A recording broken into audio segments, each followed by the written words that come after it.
God is a God of impossible things.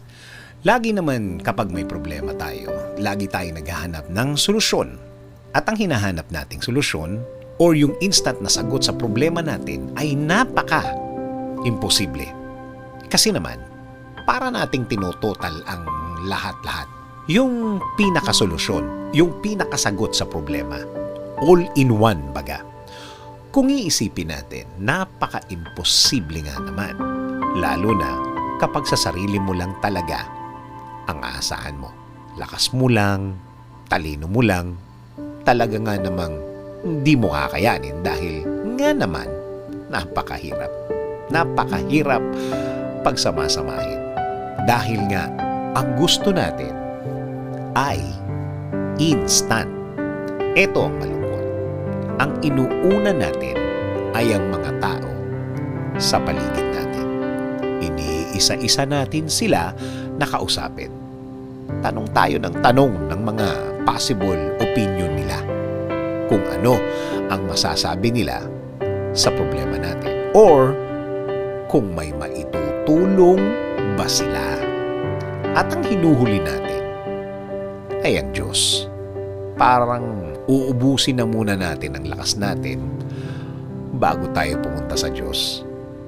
Siya yung ginagawa nating last na kung tutuusin ay siya dapat ang iuuna natin kapag may problema tayo.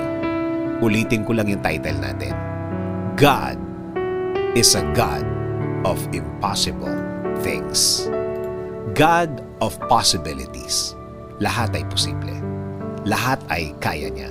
Lahat ay kaya niyang gawin. At ang lahat ay gagawin niya para sa atin na anak niya. Alam mo, the more na kinakausap mo siya, the more na nagtitiwala ka sa kanya. The more na kinukwentuhan mo siya sa mga pinagdadaanan mo, the more na nadadagdagan ang tiwala mo sa kanya. Sa bandang huli may linyahan ng at alam ko, Lord, na lahat ng problema ko ay Ikaw ang magbibigay ng sagot. Ikaw ang gagawa ng paraan. Ikaw ang maglalagay sa way ko para malusutan ko ang sitwasyon kong ito. Alam mo, hindi naman talaga kaya ang mag-alala. At the same time, nagtitiwala ka sa Diyos. Hindi pwedeng mangyari at hindi pwedeng sabay yun. Kung may tiwala ka sa Diyos, dapat talaga may tiwala ka sa Diyos. Sa pinakamahina natin, doon tayo mas palalakasin ng Diyos. Alam niya ang nangyayari. Alam niya ang gagawin. Alam niya kung ano at sino ang solusyon para sa problema natin. Again, magtiwala at maniwala. Kumapit at huwag bibitiw sa Diyos.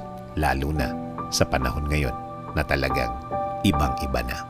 Sabi nga sa Isaiah 12:2, Behold, God is my salvation. I will trust and will not be afraid.